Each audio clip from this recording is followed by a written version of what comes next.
Bonjour, c'est Jean Descartes, bienvenue au cœur de l'histoire.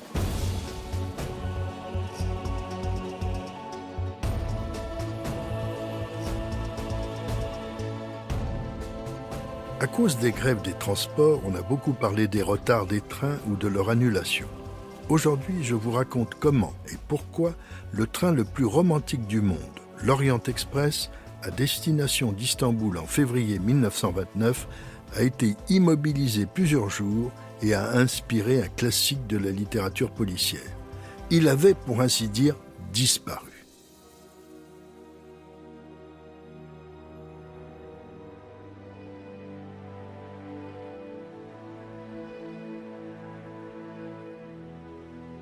Parti de Paris le 31 janvier 1929, le Simplon Orient Express, l'une des branches du légendaire Orient Express, avance péniblement en Thrace orientale, c'est-à-dire en Turquie, après la frontière bulgare.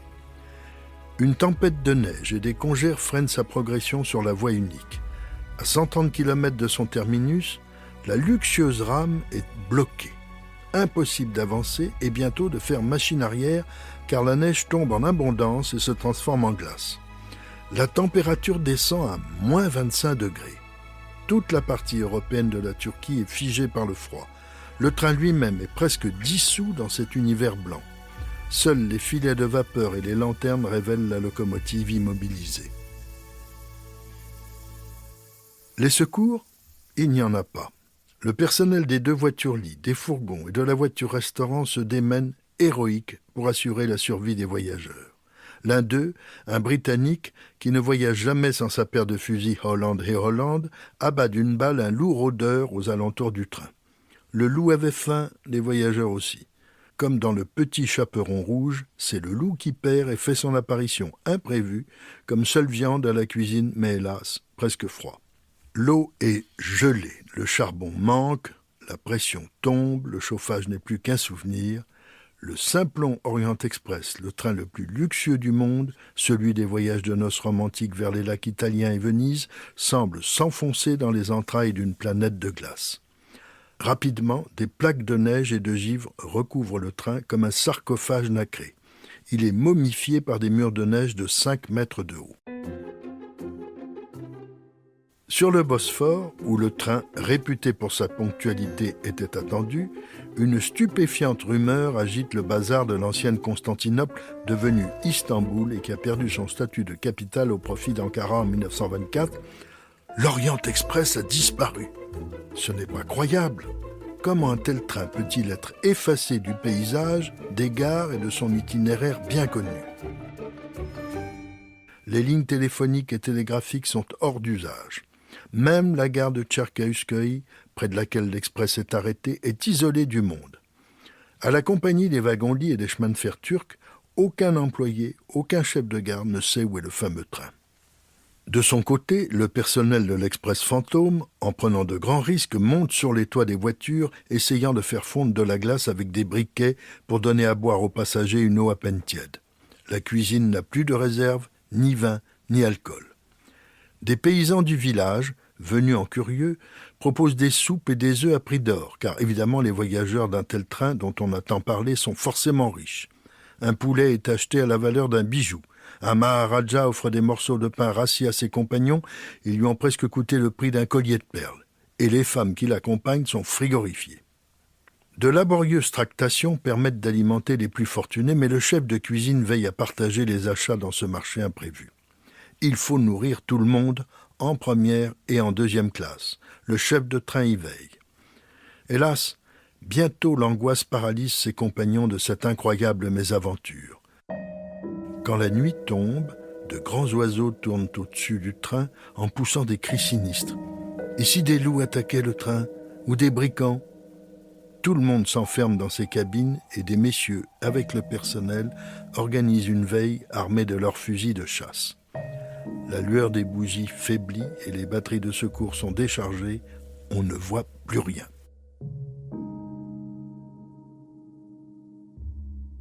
À Istanbul, on finit par mesurer l'ampleur de cette catastrophe sans précédent. Il n'y a plus aucune nouvelle du train. Enfin, on envoie une locomotive chasse-neige américaine à la rencontre du train perdu. Elle mettra 5 jours pour arriver. Heureusement, elle est équipée de 2 chasse-neige, un à l'avant, un à l'arrière. Ainsi, elle peut manœuvrer dans les 2 sens. De son éperon rouge, en acier, la machine de secours déchire lentement le mur glacé dans un bruit de craquement inquiétant. Après 120 heures de lutte contre les éléments, la voie est enfin dégagée et la locomotive chasse-neige peut enfin remorquer à très petite vitesse le convoi des naufragés. Ils ne sont pas au bout de leur peine. À 40 km/h, le simple Orient Express naufragé mettra encore 3 interminables jours à atteindre la gare européenne d'Istanbul, celle de Sirkeci. Les voyageurs, épuisés, sont accueillis en héros et en miraculés. Le directeur de la ligne, en redingote, ne sait plus comment s'excuser. Des médecins, des infirmières, des employés des chemins de fer, plutôt honteux, sont là avec des couvertures, des victuailles, des gâteaux sucrés et du champagne et un thé brûlant au milieu d'une foule de curieux et de vendeurs de toutes sortes de souvenirs. Il y a aussi, évidemment, des journalistes. L'Odyssée du simple Orient Express fera la une des journaux turcs et même du monde entier car une telle mésaventure est sans précédent. Et quelle mauvaise image pour le prestige du premier train international du monde. Il avait été lancé de Paris le 6 octobre 1883 par le Belge Georges Nagelmakers, un pionnier du confort sur rail, fondateur de la Compagnie internationale des wagons-lits. Alors se déroule une scène surprenante. Les voyageurs tiennent à saluer le courage de tout le personnel du train, du chef de traction au plongeur de la cuisine.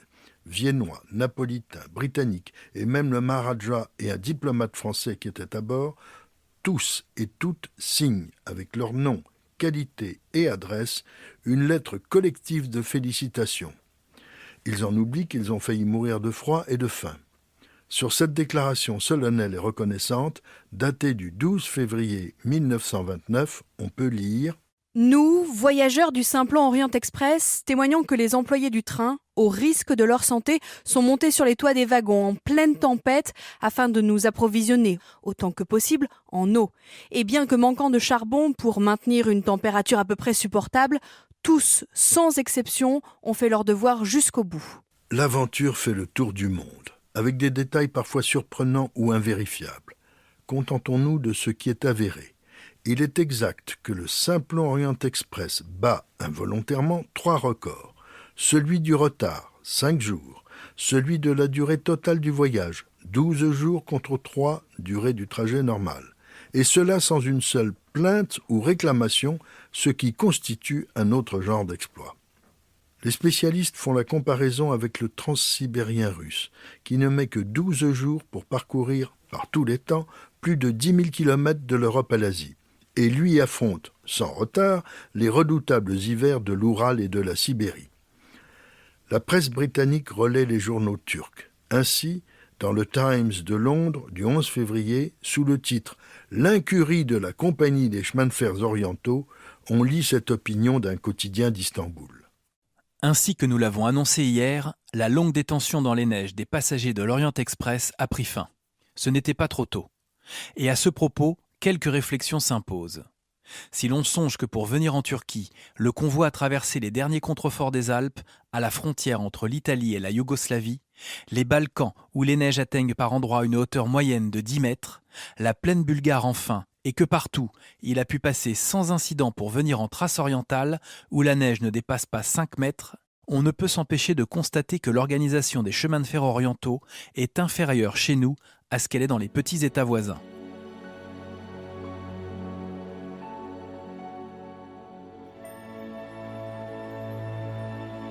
Certes, ce retard est historique, mais l'affaire s'est achevée sans drame. Il n'y a eu ni mort ni blessé. Alors, au-delà de la réputation du fameux train, pourquoi l'événement prend-il une si vaste dimension ? C'est à cause de l'originalité de la circulation des trains de la Compagnie internationale des wagons-lits et des grands express européens, c'est sa dénomination complète. En effet, les voitures-lits, voitures-restaurants et fourgons à bagages sont la propriété de cette société de droit belge qui les a construits. Et depuis le début des années 20, les voitures en bois de teck ont été remplacées par des voitures en acier bleu nuit confortable et même luxueuse en première classe puisqu'elle propose de somptueuses cabines individuelles, une innovation. C'est donc un matériel privé, homologué par les États qu'il traverse, qui roule. Dans près de 40 pays, des agences sont chargées des réservations et de l'émission des billets. En revanche, les locomotives, tenders et tout ce qui concerne l'attraction et la marche du train, l'entretien des voies, la signalisation, le ravitaillement en charbon et en eau dépendent des sociétés, étatiques ou privées, qui exploitent la ligne. Autrement dit, dans cette affaire, c'est la compagnie des chemins de fer turcs, concessionnaire de l'exploitation, qui est jugée responsable de cette invraisemblable situation. En effet, c'est sur le territoire turc que s'est déroulé l'incident inimaginable.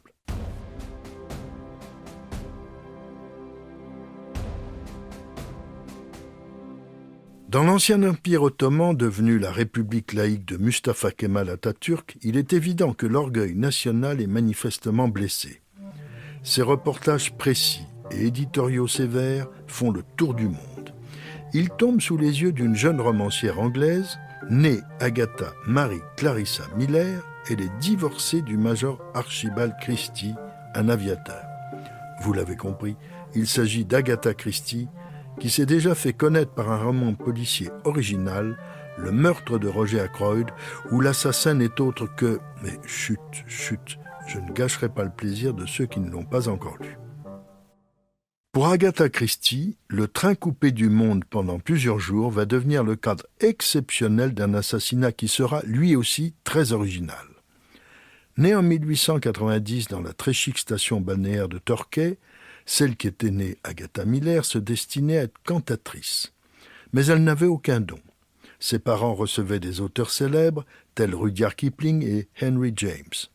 Passionnée de lecture, elle se plonge dans les aventures de deux héros de fiction, Sherlock Holmes et Rouletabille.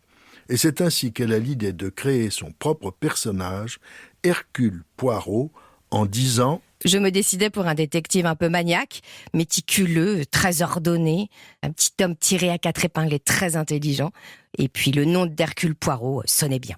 Agatha Miller, qui épouse l'aviateur Archibald Christie en 1914, est évidemment marquée par la Grande Guerre. Elle sera infirmière volontaire et préparatrice en pharmacie, devenue experte en matière de somnifères antidouleurs et même de poison.